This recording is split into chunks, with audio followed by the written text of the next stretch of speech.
Tuhan Yesus berkati setiap kami yang ada pada ruangan ini, siapapun kami tanpa terkecuali. Kami ada di sini oleh karena kami haus akan firman Tuhan. Kami juga ada di sini oleh karena kami rindu ada jawaban dari setiap pergumulan kami, dari masa depan kami, dan hubungan kami dengan Tuhan. Oleh sebab itu Tuhan, berkati kami semua. Buka hati pikiran kami, dan supaya kami hanya fokus kepadamu saja. Berkati juga hamba yang Tuhan pakai untuk menyampaikan firman. Supaya dari hamba tersampaikan maksud Tuhan yang terselubung. Dan kami mengetahui rencana Tuhan bagi kami. Dalam nama Tuhan Yesus kami berdoa dan mengucap syukur. Haleluya. Amin. Silakan duduk Bapak Ibu yang diberkati Tuhan.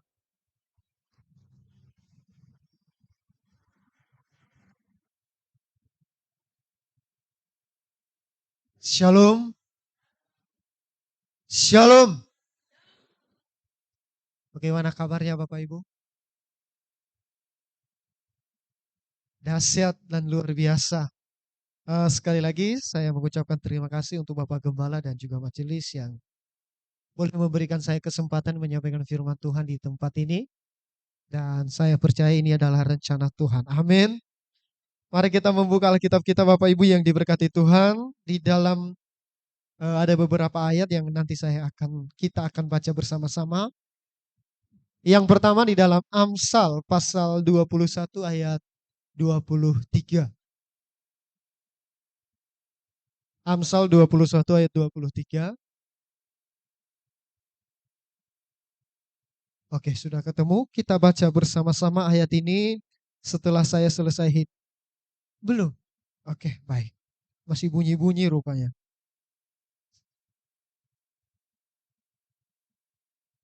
Perjanjian lama ini ya.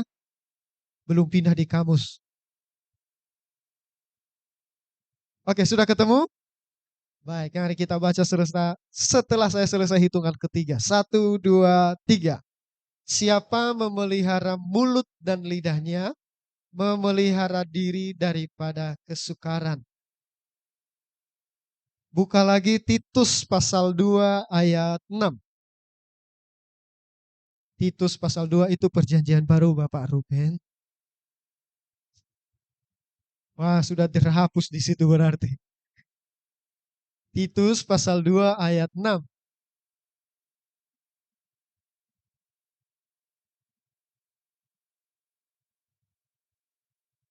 Kita tunggu sampai besok ya. Nggak apa-apa, santuy aja. Sudah, masih bunyi-bunyi. Halamannya berapa?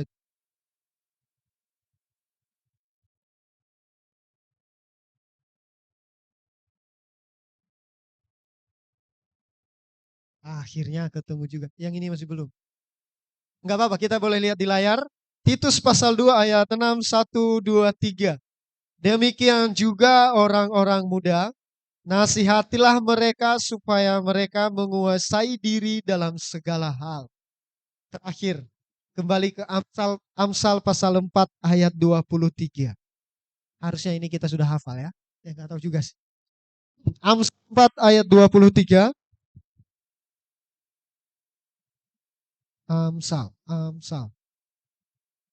Amsal 4 ayat 23, kita baca bersama-sama. 1, 2, 3. Jagalah hatimu dengan segala kewaspadaan, karena dari situlah terpancar kehidupan.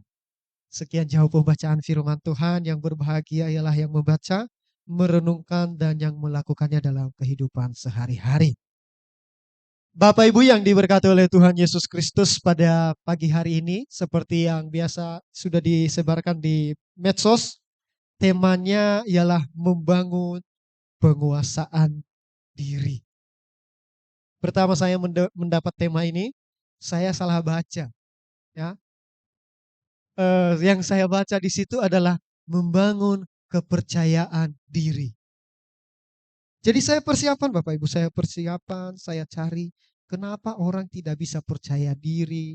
Sudah ada bahannya sampai terus enggak lama kemudian Bapak Gembala kirim lagi apa nih? Flyer dikirim lagi, saya baca ulang. Membangun penguasaan diri. Saya salah baca kan? Saya kembali lihat, saya tanya, saya lihat saya dengan Pak Gembala, membangun penguasaan diri. Bukan kepercayaan diri. Jadi, saya berpikir di sini, membangun penguasaan diri berarti seseorang yang dalam proses, belum menguasai diri. Ya. Seseorang yang di dalam proses belum menguasai diri. Saya percaya di tempat ini dan Pak Gembala dan semua pihak memilih tema ini karena kemungkinan besar kita di tempat ini, saya yang menyampaikan firman Tuhan termasuk, sedang dalam proses membangun itu. Ya, ada yang disebut dengan teledor, ada yang disebut dengan lalai dalam menguasai diri. Nah, oleh sebab itu, pagi hari ini kita belajar bersama-sama. Di dalam Galatia pasal 5 ayat 22 sampai 23, boleh ditampilkan di situ. Ini berbicara tentang apa? Buah-buah roh. Kita lihat di situ ya, buah-buah roh di situ apa saja. Galatia 5 ayat 22 dan 23. Tetapi buah-buah roh, silakan baca 1, 2, 3. Tetapi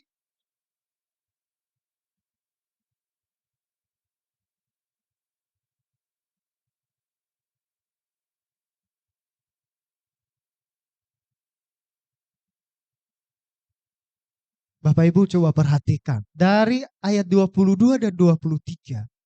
Semua itu di koma-koma. Dan paling terakhir yang menutupnya apa? Penguasaan diri. Kenapa ditutup dengan itu? Ternyata penguasaan diri adalah bungkus dari keseluruhan buah yang ada. Jadi kita sudah melakukan sukacita, kita sudah sukacita, senang dan segala macamnya. Tetapi kalau tidak ada penguasaan diri, maka sia-sia.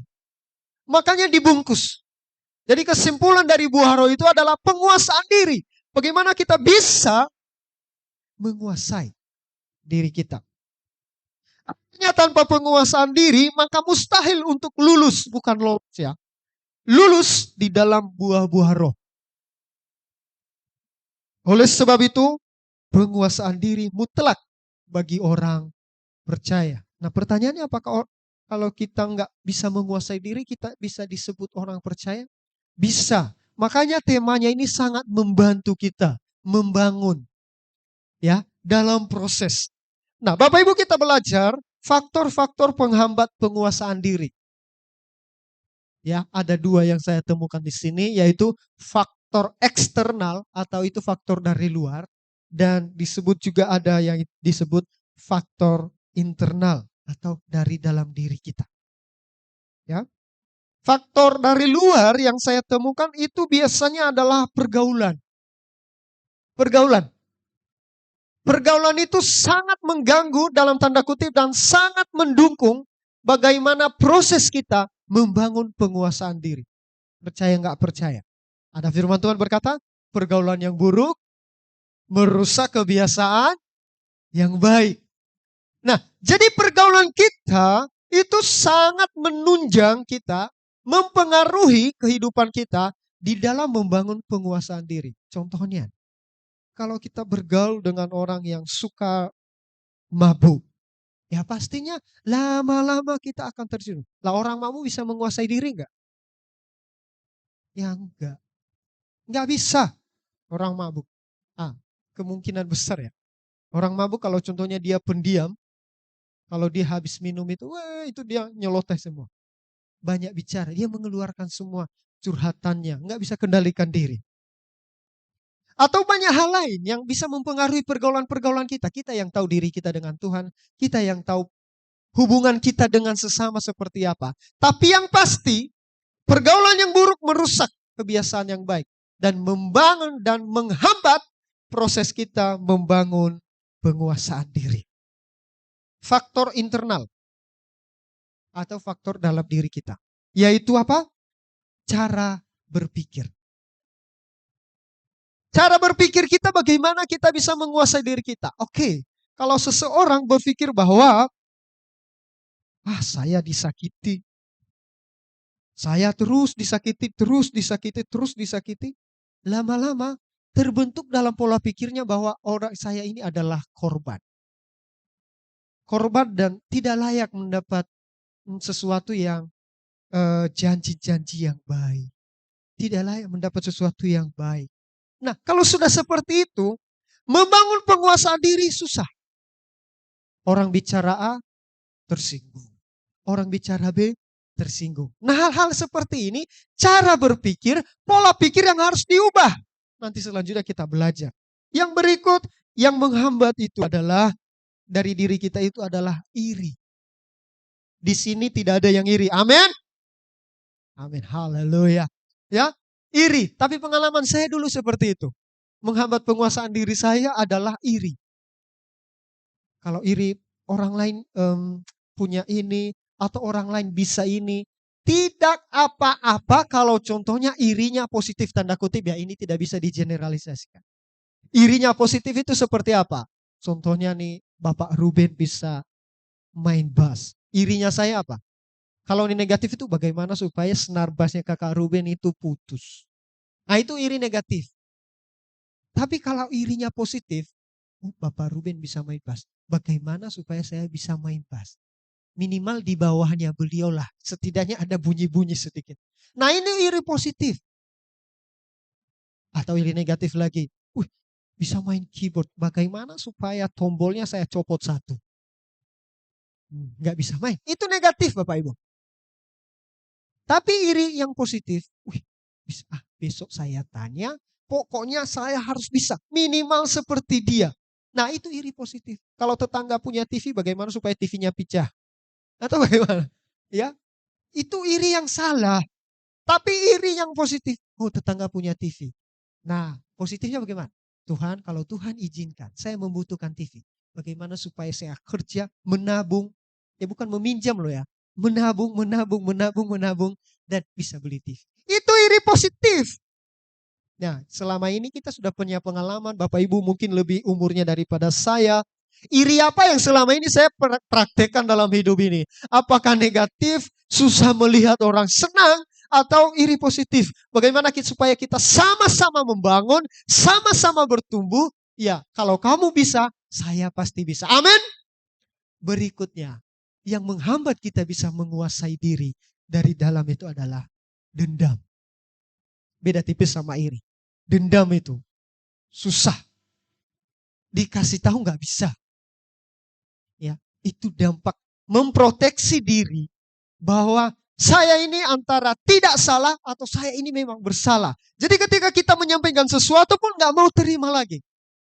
Atau karena yang terakhir pengaruh masa lalu. Masa lalu sering dikucilkan. Waktu masa lalunya sering, bahkan sampai detik ini. Nah, menghambat penguasaan diri. Nah, bagaimana caranya? Saya akan kasih tahu 1, 2, ada 4 tips untuk bisa mendukung kita di dalam menguasai diri. Yang pertama adalah tidak lain dan tidak bukan firman Tuhan. Betul? Itu salah satunya. Ada 4 yang saya sampaikan ya. Salah satunya adalah firman Tuhan. Untuk membangun kita bisa menguasai diri, harus dengan firman Tuhan. Bolehlah kata-kata motivator. Tapi kalau dasarnya dari firman Tuhan, sudah pasti. Yang berikut adalah persekutuan. Penting membangun penguasaan diri dengan persekutuan. Itu sangat penting Bapak Ibu. Jangan pikir cukuplah sekali seminggu. Ya, tidak cukup. Ada yang berpikir bahwa nafas orang Kristen itu adalah doa. Nah kalau berdoanya sekali seminggu, bagaimana Anda bisa bernafas sekali seminggu? Ya, mati. Dan yang membangun penguasaan diri yang ketiga adalah doa. Saya tidak tahu seberapa sering kita berdoa dengan Tuhan. Seberapa sering kita membangun hubungan dengan Tuhan? Berapa sering? 3 kali. Waktu sarapan, makan siang, dan makan malam. Itu lumayan itu 3 kali. Itu enggak termasuk ya Bapak Ibu ya. Itu enggak dihitung. Itu ucapan terima kasih. Doa yang dimaksud adalah ketika Bapak Ibu dan saya bangun pagi. Aku mau makan, ku ingat. Harusnya seperti itu kalau kita dengan Tuhan. Waktu mau makan, waktu mau bangun pagi. Bangun pagi itu langsung ingat Tuhan. Tuhan terima kasih. Tadi malam saya menikmati tidur nyenyak. Ya, tidur yang indah. Bawa dalam doa, Tuhan tadi malam mimpi buruk sekali. Doakan saja. Jangan sampai itu terjadi dalam kehidupan nyata. Kalaupun itu peringatan dari Tuhan, buat saya kuat. Nah itu yang menarik. Begitu juga ketika mau pergi, mau berangkat pekerjaan. Tuhan, saya mau berangkat. Berkati setiap benda-benda yang saya sentuh oleh tangan saya.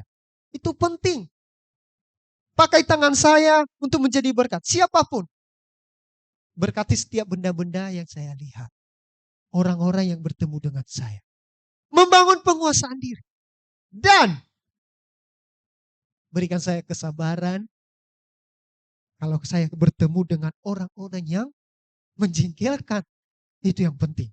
Dan pendukung yang terakhir yang saya mau sampaikan adalah waktu khusus dengan Tuhan. Ingat ya, berdoa itu beda. Boleh kita bilang itu waktu khusus. Tapi waktu khusus dengan Tuhan itu ketika Anda meluangkan waktu di tengah-tengah kesibukan. Contohnya, sudah waktu hari ini, biasanya waktu khusus dengan Tuhan itu pagi-pagi. Tapi karena kesibukan, wah nggak sempat. Ingat waktu sisihkan dengan Tuhan, waktu sebelum tidur, datang kepada Tuhan. Tuhan hari ini saya bikin apa? Tuhan hari ini saya menyakiti Tuhan di mana? Selidiki hati Bapak Ibu. Hanya kita yang tahu. Kadang-kadang kalau suami istri, sudah suami istri ya. Jadi kalau suami istri, sayang hari ini saya bikin apa? Kamu marah saya di mana hari ini? Begitu. Enggak, saya enggak marah. Jujur. Hari ini kamu marah apa? Tadi saya lihat mukamu di sini pas kita lagi di sini. Oh iya, barulah sampaikan unek-unek. Begitu. Nah, waktu itu sudah beres, baru datang ke Tuhan. Tuhan, terima kasih. Hari ini kami marah, tapi sudah selesai. Waktu khusus dengan Tuhan membangun penguasaan diri penting. Itu namanya membangun. Bapak Ibu kalau membangun itu sudah selesai belum? Belum. Kalau membangun itu dalam proses. Begitupun kita dengan Tuhan. Belum selesai hubungan kita dengan Tuhan. Belum selesai dibilang sudah suci. Tidak perlu lagi dengan Tuhan membangun. Tidak. Tapi akan terus menerus. Terus menerus. Alangkah konyolnya ketika kita menemukan sistem penilaian yang membuat kita tampil baik. Tetapi menggunakan untuk menyombongkan diri sendiri dan menjatuhkan orang lain. Maksudnya bagaimana Bapak Ibu? Contohnya begini. Saya Saya nih dokter bilang, Bapak tidak boleh makan ini, makan ini, makan ini, makan ini. Sudah nih. Saya berhasil menjaga itu. Terus saya lihat orang makan ini, makan itu, makan ini yang dilarang sama saya tadi. Karena apa saya sakit. Terus saya bilang, orang itu tidak bisa menjaga diri. Entar sakit baru. Kayak saya ini loh. Sudah bisa jaga. Nah, hal-hal seperti itu konyol. Tidak boleh memberikan standar diri kita untuk menilai orang lain. Sering sekali orang percaya jatuh di sini. Ya, hati-hati. Standarnya itu firman Tuhan jelas. Kita nggak tahu firman Tuhan apa yang didapat waktu dia renungan. Ya. Penguasaan diri menimbulkan meminimalkan resiko kegagalan. dan menghindarkan kita dari tindakan yang ceroboh. Bapak Ibu yang diberkati, saya ada menemukan 4 kasus di dalam Alkitab tentang kegagalan dalam menguasai diri. Kasus yang sangat menarik, yang heboh, yaitu Raja Daud. Kegagalannya menguasai diri apa? Terletak di mata. Waktu dia sedang berjalan di mana? Di soto rumah. Ngapain dia? Ngintip. Seandainya saja waktu dia melihat itu langsung lari turun ke bawah. Dan dia berdiam di kamar. Selesai, nggak terjadi. Itulah kesalahan dalam menguasai diri. Kalau tidak bisa menguasai diri, gagal. Berikutnya adalah Om Petrus. Kegagalan dalam menguasai diri, ada banyak kasus-kasusnya Petrus ini ya. Beliau adalah sanguin. Yang dimana dia bertindak dulu baru mikir. Ya, bertindak dulu baru mikir Petrus. Ya, ketika Tuhan Yesus ditangkap, apa yang dilakukan oleh Petrus? Menghunus pedang dan memotong telinganya salah satu prajurit itu. Nggak mikir dia. Habis itu Tuhan Yesus bilang apa? Ingat, kalau Anda membunuh dengan pedang, kamu akan dibunuh dengan pedang. Hati-hati. Apalagi ketika Tuhan Yesus sedang memberitakan kematiannya, dan Yesus bilang sebentar lagi saya akan disalib dan mati di kayu salib. Dalam kerumunan orang banyak itu, Petrus datang sebagai pahlawan, dia tarik tangan. Guru, sekali-sekali itu jangan terjadi buat kamu. Terus guru bilang apa? Enyahlah iblis. Engkau suatu batu sandungan buat. Petrus itu bertindak dulu seakan-akan dia seperti pahlawan. Alasannya rohani. Tapi itu menggagalkan rencana Tuhan. Hati-hati. Banyak orang mengaku Kristen memiliki alasan-alasan yang rohani. Tetapi sepertinya itu menggagalkan rencana Tuhan. Bagaimana kita tahu? Hubungan dengan Tuhan. Berikutnya adalah Yudas. Nah biasa, sudah biasanya. Tanpa saya jelaskan kenapa Yudas seperti itu, kita sudah tahu. Dia gagal menguasai diri. Dan kasus yang terakhir mungkin jarang adalah Ananias dan Safira. Apa kasusnya? Bagaimana? Tidak jujur. Kasusnya Ananias dan Safira ini, yaitu mereka itu sudah sepakat Bapak Ibu. Apa yang mereka punya itu mereka jual dan dibagi-bagi kepada jemaat dan orang miskin. Tetapi bisikan dari istrinya kepada suaminya, jangan jual semua. Setengah kita bagi 2, setengahnya itu kita kasih ke orang. Setengahnya untuk kita simpan. Alasannya menarik. Pas untuk saat ini. Bisa menabung. Betul? Alasannya rohani. Dan suaminya bilang, yo, bagus, berhikmat Anda. Tapi apa yang terjadi? Waktu Petrus salaman dengan suaminya, Petrus bilang, kenapa kamu mendukakan Roh Kudus? Menarik sekali. Biasanya kalau salaman seperti Tuhan Yesus, damai sejahtera bagi kamu. Tidak. Petrus waktu salam apa? Kenapa kamu mendukakan Roh Kudus? Setelah itu dia tarik nafas dan tidak kembali lagi nafas. Mati di depan pintu. Begitupun istrinya. Karena apa? Gagal menguasai diri. Jadi beda tipis ya Bapak Ibu. Alasan rohani dan kemauan Roh Kudus. Beda tipis. Kalau Roh Kudus bicara apa, ikut saja. Jangan sampai Anda mendukakan dia. Alasan mengapa perlu penguasaan diri. Alasannya ada 3. Yang pertama, manusia cenderung bereaksi spontan terhadap sesuatu. Nah, kalau kita bisa menguasai diri, kita bisa berpikir terlebih dahulu. Yang kedua, lebih senang bertindak semaunya manusia ini ya. Dan yang dapat menimbulkan kerugian. alasan perlunya.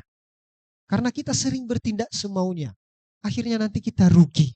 Dan yang ketiga, sebagai latihan iman dan dasar bagi pengembangan karakter lainnya. Nah ini yang penting. Dasar bagi pengembangan karakter lainnya.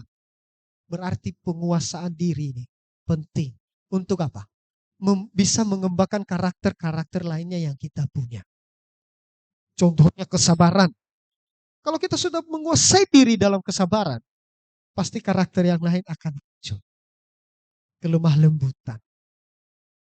Dan buah roh yang tadi. Nah, oleh sebab itu, ada 3 poin yang perlu kita kuasai. Minimal 3 poin ini yang perlu kita kuasai Bapak Ibu. Di dalam diri kita, supaya kita bisa membangun dalam progres membangun penguasaan diri. Ada 3. Yang pertama adalah pikiran. Apa? Pikiran.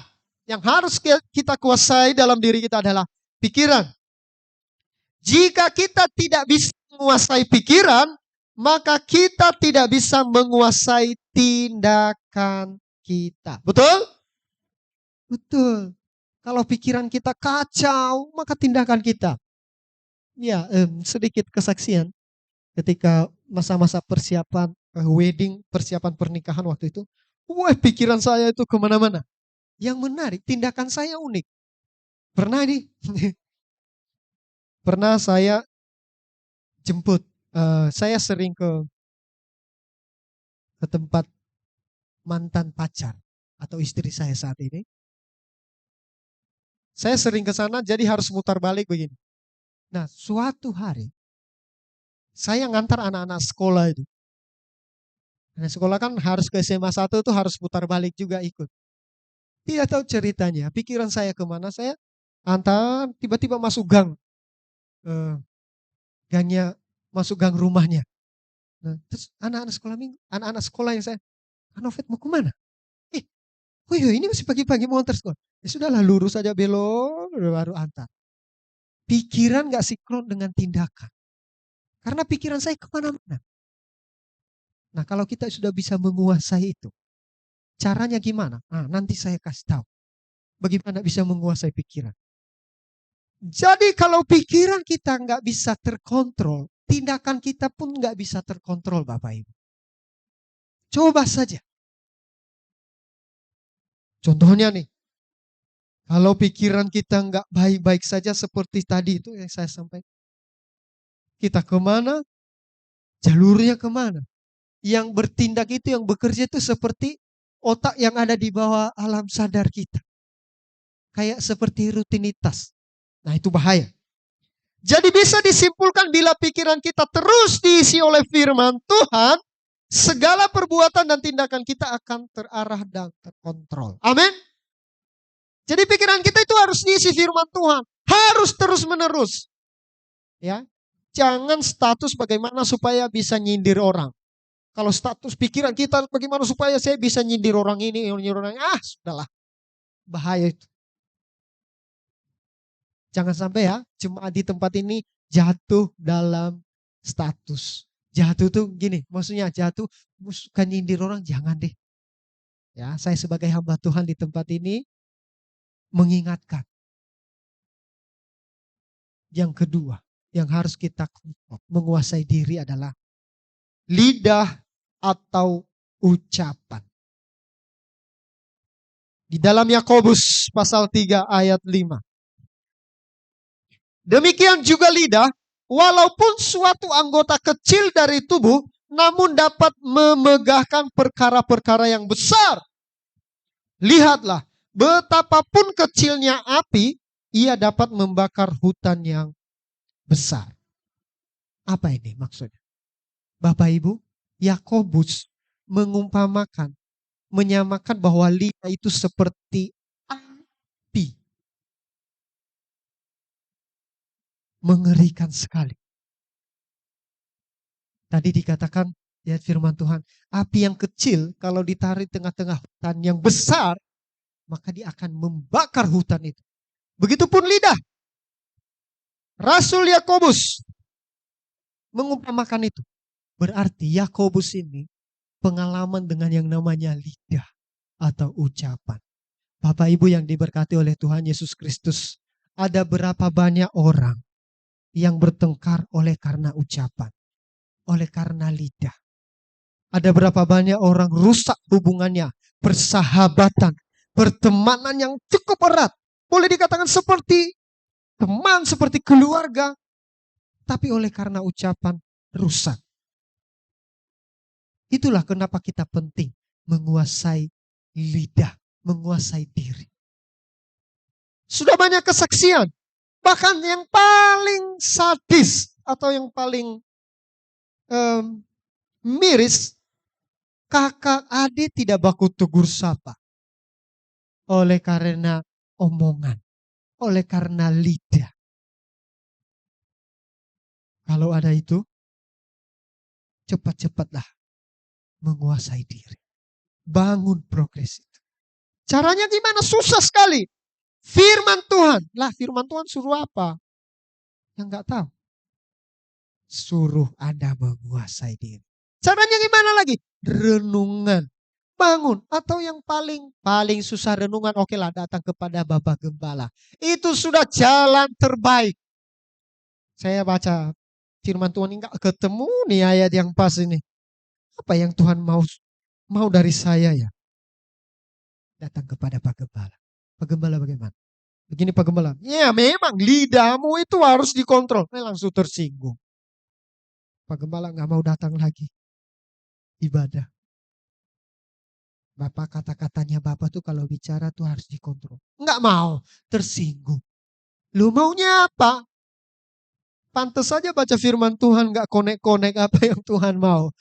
Disampaikan secara jelas kok susah. Jangan sampai ada di antara kita Bapak Ibu. Kalau ditegur, masukkan di dalam hati. Dan ya, terima kasih Tuhan. Lidah kita harus belajar menguasai. Kalau lidah kita sudah terkontrol dengan baik, ucapan kita pun akan terkontrol. Ingat tadi saya bilang, banyak sekali kasus-kasus perpecahan terjadi oleh karena lidah. Ada orang bilang itu ibu-ibu yang biasa. Enggak mesti ibu-ibu. Bapak-bapak anak muda pun begitu. Ya. Tidak ada yang lulus atau tidak ada yang terkecuali dalam kasus ini. Lidah atau ucapan. Siapapun bisa kena. Dan bisa menghancurkan. Kita sebanyak ini. Kalau contohnya saya menyampaikan sesuatu yang jelek. Pak Gembala, oh jelek begini-begini. Saya sudah kenal Pak Gembala. Kurang lebih mungkin 8 tahun kami sama-sama. Jangan ikut beliau. Jelek. Nah sudah mulai ada yang baru-baru nih. Siapa yang baru? Jemaat yang baru-baru datang ke sini. Baru saya bisik, kamu masuk jurang. Jangan ke GB. Lama-lama dia pikir. Oh iya. Ya sudah, nggak mau berkembang. Itu kekuatan apa? Lidah saya tadi. Tapi kalau Anda berpikir lidah Anda dipakai untuk Tuhan memberitakan firman atau mendukung orang yang dalam kesusahan untuk bangkit, jemaat Tuhan untuk bangkit, pakailah kata-kata. Ayo bro, kita sama-sama bisa. Dulu saya disempat di dalam keadaan itu. Nah itu yang penting. Dulu saya pernah dalam keadaan itu. Tapi saya bangkit. Caranya gimana? Menggosip bro. Bukan. Ya. Caranya gimana? Kita berdoa, datang ke Bapak Gembala. Apapun yang disampaikan, percayalah bahwa Bapak Gembala itu dipakai Tuhan. Itu kita harus tanam di otak kita. Bahwa hamba Tuhan itu dipakai Tuhan. Amin. Mama kata-katanya harus kita pakai memberkati. Yang terakhir adalah mata. Apa? Mata. Kita harus menjaga, menguasai diri kita dengan mata kita harus. Ada tertulis mata adalah pelita tubuh. Jika matamu baik, teranglah seluruh tubuhmu. Dan jika matamu jahat, gelaplah seluruh tubuhmu. Jadi jika terang yang ada padamu gelap, betapa gelapnya kegelapan itu. Bagaimana mata menguasai mata. Dari mata ini kita bisa menilai orang ganteng apa jelek. Betul? Dari mata ini timbullah kita bisa menghina orang. Setelah masuk di mata, habis itu masuk di otak.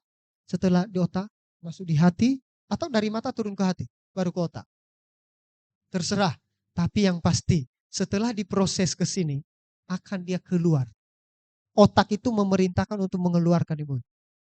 Jangan ikut dia. Jangan bergaul sama orang itu. Atau kita lihat pas pertama ketemu, lihat mata, wah bagus tuh. Bagaimana nih?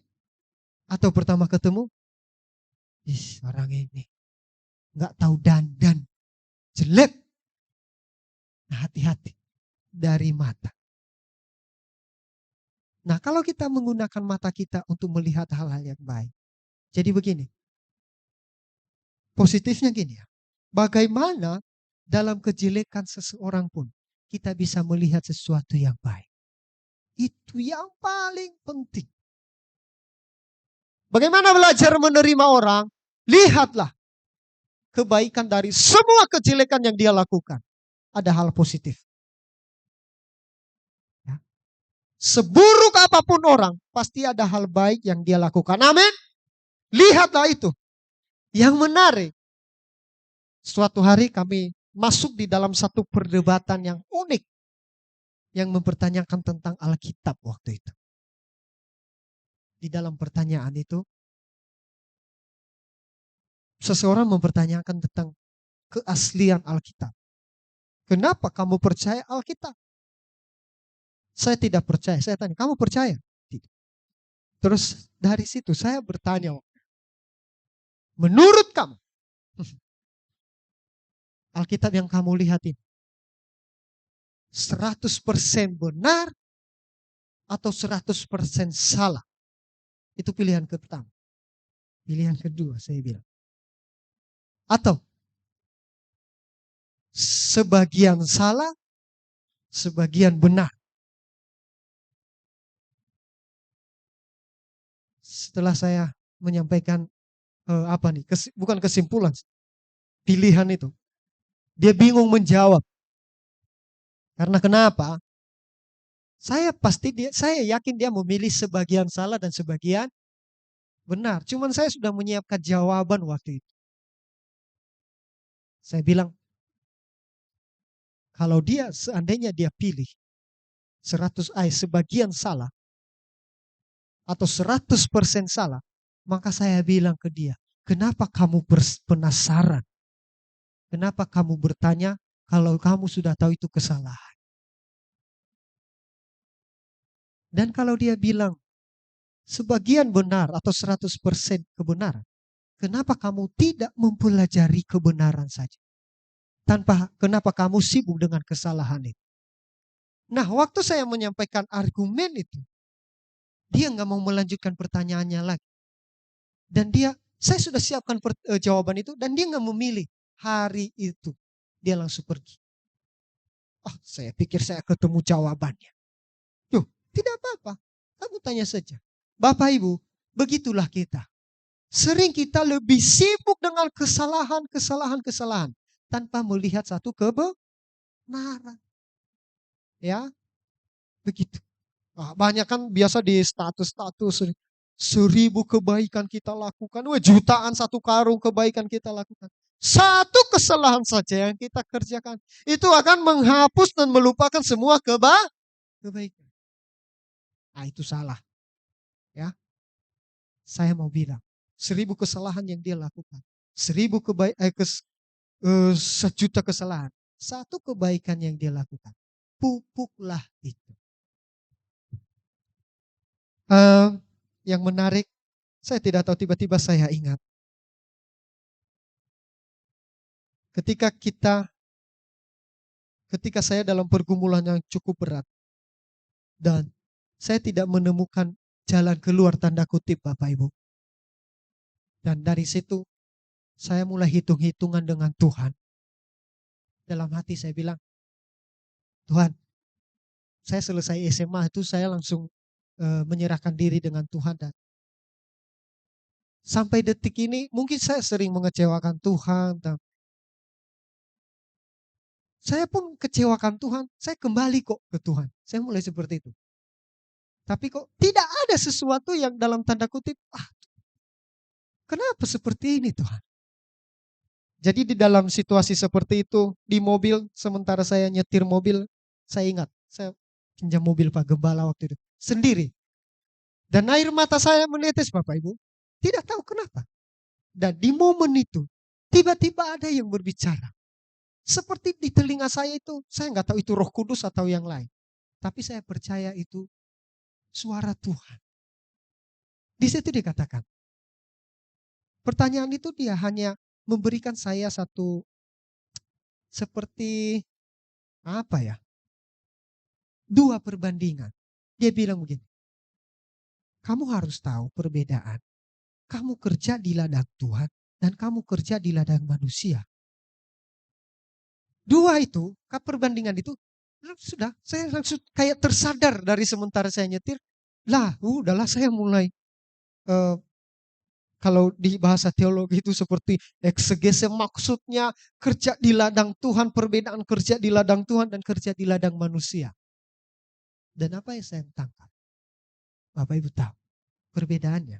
Kalau kita kerja di ladang manusia, kalau kita menanam sesuatu di, contohnya di AB, maka kamu pasti akan menuai di AB. Tidak pernah kamu menanam di AB menuai di Waina. Enggak pernah kalau di ladang manusia. Atau ada? Itu misteri, itu yang ngeri itu. Saya akan kabur. Tapi kalau kamu kerja di ladang Tuhan, ya, kamu menanam di AB, kamu bisa menuai di Jawa. Kamu menanam di AB, kamu bisa menuai di Jawa. Kata-kata itu memberikan kekuatan yang baru bagi saya. Ketika saya tidak punya kekuatan, tidak punya jalan keluar, saya kuat sekali hari itu. Dan saya bilang, ya, terima kasih Tuhan. Bapak Ibu yang diberkati Tuhan. Keadaan kita di tempat ini, mungkin kita sudah melakukan sesuatu yang terbaik semampu kita. Bahkan kita mungkin sudah pernah memupuknya dengan pengorbanan. Menyiram dengan kesetiaan. Tetapi seperti tidak ada hasil. Ingat, di ladang Tuhan. Tuhan mungkin suruh kamu jangan menuai di sini. Menuai di tempat lain. Seperti Paulus dalam kasusnya. Kami menanam, Apolos yang menuai. Menyiram atau menuai, bisa. Tapi yang menumbuhkan itu Tuhan. Bapak Ibu yang diberkati Tuhan. Ketika kita melakukan sesuatu untuk Tuhan, ingatlah, kita menguasai diri kita ini untuk Tuhan sebenarnya. Tidak ada sesuatu yang sia-sia. Mungkin saat ini berpikir, wah tidak ada hasil Tuhan. Tidak ada hasil Tuhan. Ingatlah. Kita akan suatu hari itu berkata ke Tuhan, wow, inikah Tuhan? Inikah Tuhan? Waktu saya menyampaikan firman Tuhan di Pemuda di Pusat, saya bilang bahwa kamu harus membuat cerita bersama dengan Tuhan. Mau gak mau, kita harus membuat cerita bersama dengan Tuhan. Maksudnya cerita itu apa? Bagaimana Tuhan menolong kita, bagaimana Tuhan bekerja dalam diri kita, supaya dari cerita itu kita bisa menyampaikan ke orang dan orang diberkati. Jangan ambil cerita orang lain ya. Saya mendengar Tuhan menolong orang itu. Terus orang itu sungguh-sungguh dengan Tuhan, dia orang diberkati. Jangan. Buat cerita dengan Tuhan. Saya ditolong Tuhan. Waktu itu saya dalam kesulitan besar. Bagaimana Tuhan bekerja? Nah, orang diberkati. Orang yang sabar melebihi seorang pahlawan. Orang yang menguasai dirinya melebihi orang yang merebut kota. Saya lihat tadi di flyer juga ada seperti itu ya. Jadi orang sabar, menguasai diri itu, dalam kesabaran itu penting. Bapak Ibu, kita perlu diingat. Kita tidak ke dunia ini. Kita tidak diutus ke dunia ini untuk memenuhi standar yang digariskan oleh dunia.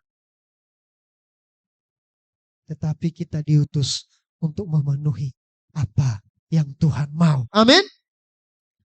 Standar yang digariskan dunia itu ada banyak. Kaya, baru dihargai. Ganteng, baru dicari. Cantik, baru menjadi idola. Betul? Itu standar yang diterapkan oleh dunia. Tapi standar Tuhan enggak. Standar Tuhan apa? Kau berharga di mataku. Engkau adalah biji mata. Itu standar Tuhan. Jadi enggak ada lagi, aku ganteng enggak ya? Cantik enggak ya? Enggak perlu. Standar yang sudah diterapkan Tuhan, saya biji mata Tuhan. Amin. Kalau sudah jadi biji mata Tuhan itu enggak mungkin lah. Ada di sini yang punya biji mata ambil jarum tusuk-tusuk begini. Ada? Tidak ada. Bahkan kalau banyak debu, berusaha semaksimal mungkin pakai kacamata. Kalau terlalu panas terik, berusaha semaksimal mungkin pakai kacamata. Supaya terlindung. Sebegitu